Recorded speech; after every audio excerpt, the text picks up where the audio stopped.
Oke, bismillah. Assalamualaikum warahmatullahi wabarakatuh.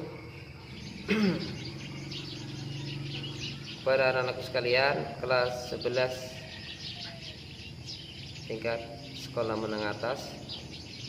Pada kali ini saya akan membawakan materi kelas 11 tingkat SMA pada pertemuan awal, yakni materi tentang iman kepada kitab-kitab Allah Subhanahu wa taala.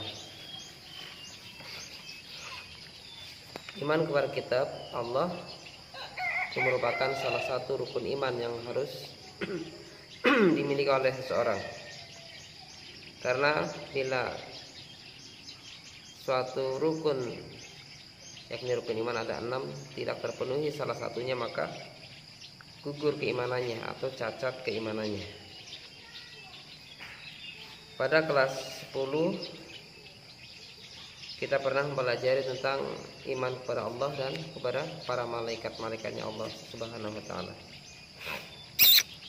Jadi beriman kepada kitab Allah adalah fardu ain hukumnya, atau fardu atau kewajiban bagi setiap individu yang harus dimiliki oleh seseorang.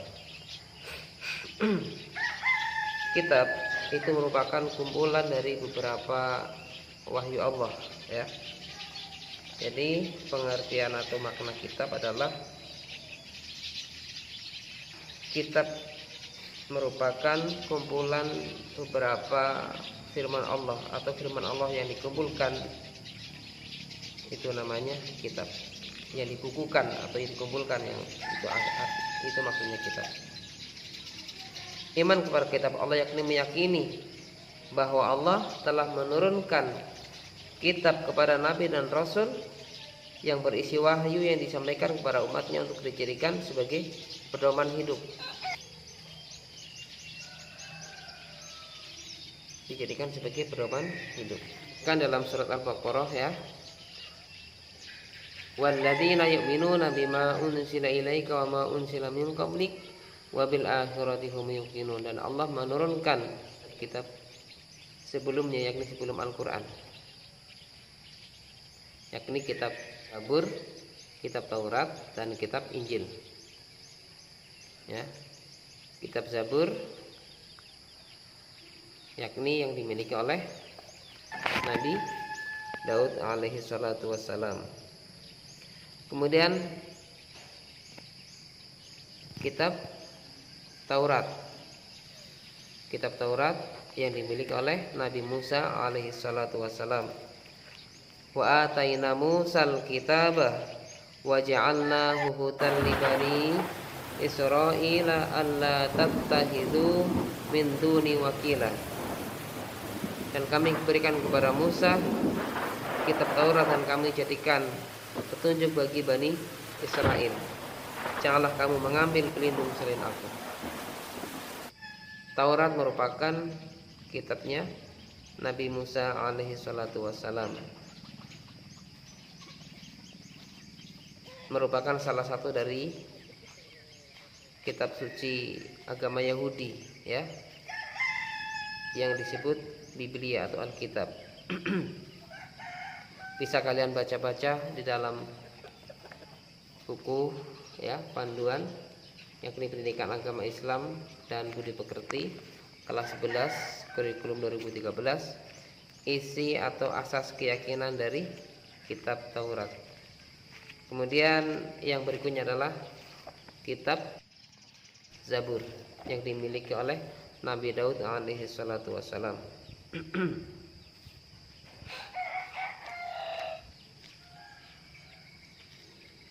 Allah Subhanahu wa taala berfirman, A'udzu billahi minasyaitonir rajim.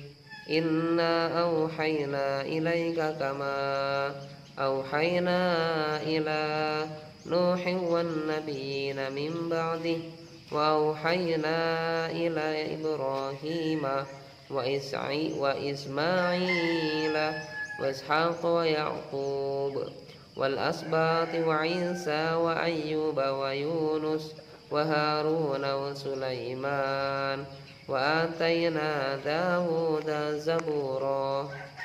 Sungguhnya kami mewahyukan kepada wahai Muhammad sebagaimana kami telah mewahyukan kepada nabi-nabi, kepada Nabi Nuh dan nabi-nabi setelahnya. Dan kami telah mewahyukan pula kepada Ibrahim, Ismail, Ishak, Yakub dan anak cucunya, Isa, Ayub, Yunus, Harun dan Sulaiman. Dan kami telah memberikan kitab Zabur kepada Nabi Daud alaihi salatu wasalam. Surat An-Nisa ayat 163. Ya, kalian juga bisa membaca isi pokok kandungan dari kitab Zabur pada halaman 8 di buku panduan pendidikan agama Islam kelas 11. Yang berikutnya adalah kitab Injil. Kitab Injil diturunkan kepada Nabi Isa alaihi salam. Ya, kitab Injil yang diturunkan kepada Nabi Isa alaihi salam. Kitab Injil memuat keterangan-keterangan yang benar dan nyata, yakni perintah-perintah Allah agar manusia mengesahkan Allah atau mentauhidkan Allah dan tidak menyekutukan Allah Subhanahu wa taala. Dalam kitab Injil terdapat pula keterangan akan lahir Khatamul Anbiya, penutup para nabi, nabi yang terakhir atau rasul yang terakhir, yakni Nabi Muhammad sallallahu alaihi wasallam atau Nabi Ahmad sallallahu alaihi wasallam. Kitab Injil diturunkan kepada Nabi Isa sebagai petunjuk, sebagai pedoman dan cahaya penerang bagi manusia. Nabi Isa diutus untuk mengajarkan tauhid kepada umat manusia, yakni kepada umat Nasara. Allah Subhanahu wa taala berfirman, "A'udzubillahi minasyaitonir rajim. Tsumma qaffayna 'ala atharihim birusulina wa qaffayna bi'Isa ibn Maryam wa atainahu al-injila wa ja'alna fi qulubil ladzina ittaba'uhu ra'fatan wa rahmah." Kemudian kami susulkan rasul-rasul kami mengikuti jejak mereka, dan kami susulkan pula Nabi Isa putra Maryam, dan kami berikan Injil kepadanya, dan kami jadikan rasa santun dan kasih sayang dalam hati orang-orang yang mengikutinya. Kitab Injil dan kitab Taurat yakni sudah mengalami perubahan dan pergantian yang dilakukan oleh tangan manusia. Nah, bagaimana kita menyikapi hal ini? Apakah kita tetap membaca dari kitab-kitab Samawi? Maksudnya kitab Samawi adalah kitab yang diturunkan dari langit, yakni kitab Taurat, Zabur dan Injil. Apakah kita harus membacanya atau hanya sekedar mengimaninya? Terhadap kitab-kitab sebelumnya kita tidak boleh mengingkarinya. Kita harus mengimaninya, meyakininya bahwa kitab itu diturunkan oleh Allah Subhanahu wa taala. Adapun mempelajari, mengamalkan isinya itu tidak perlu. Karena kenapa? Karena Allah sudah menurunkan Al-Quran sebagai kitab pungkasan untuk umat manusia, pedoman umat manusia.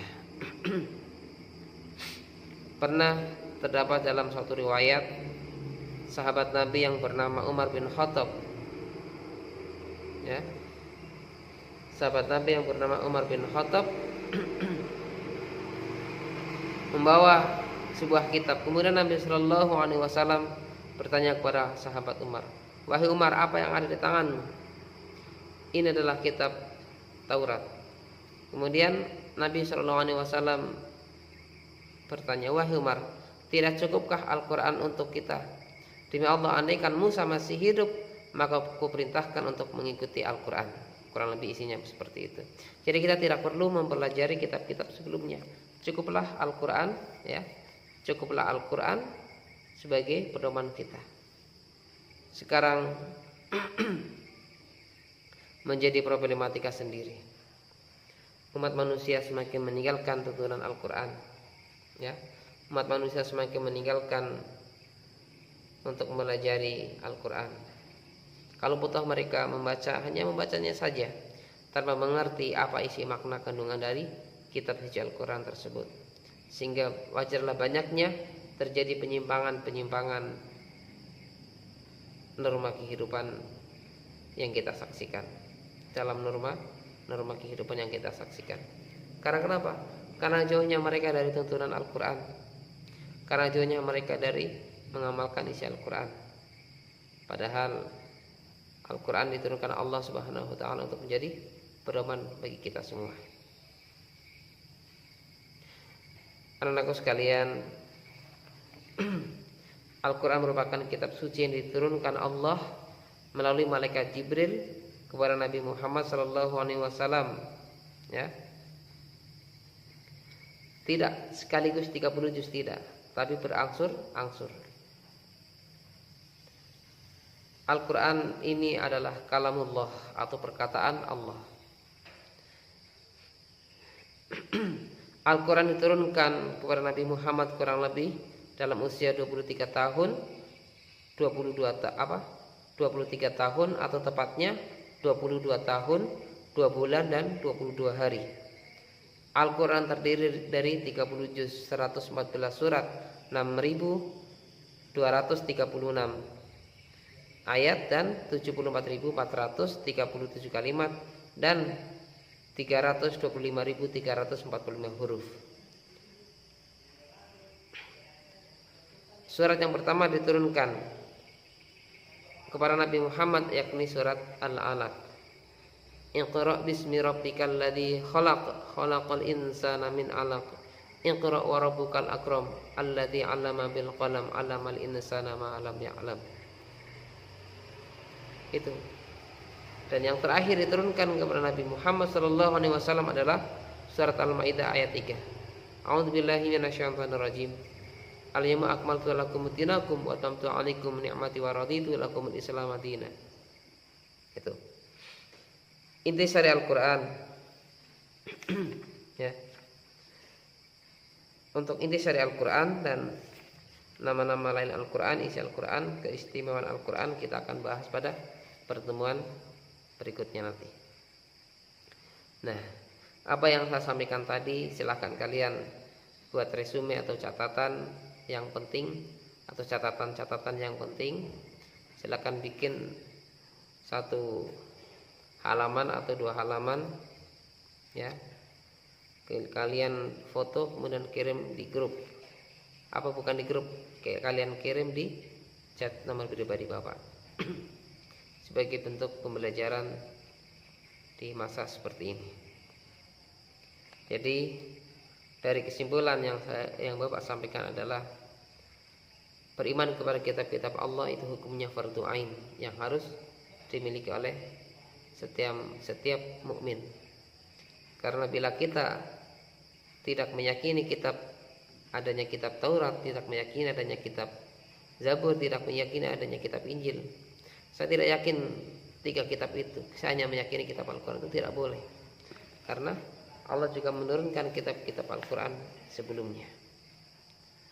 Kita cukup mengimaninya tanpa perlu mengamalkan isinya, karena sudah cukup Al-Quran bagi kita untuk kita mempelajari dan amalkan isinya. Mudah-mudahan ada manfaatnya. Silahkan kalian subscribe bagi yang belum subscribe, ya, untuk agar tidak ketinggalan pembelajaran yang akan kami sajikan pada waktu yang akan datang. Sekian, assalamualaikum warahmatullahi wabarakatuh.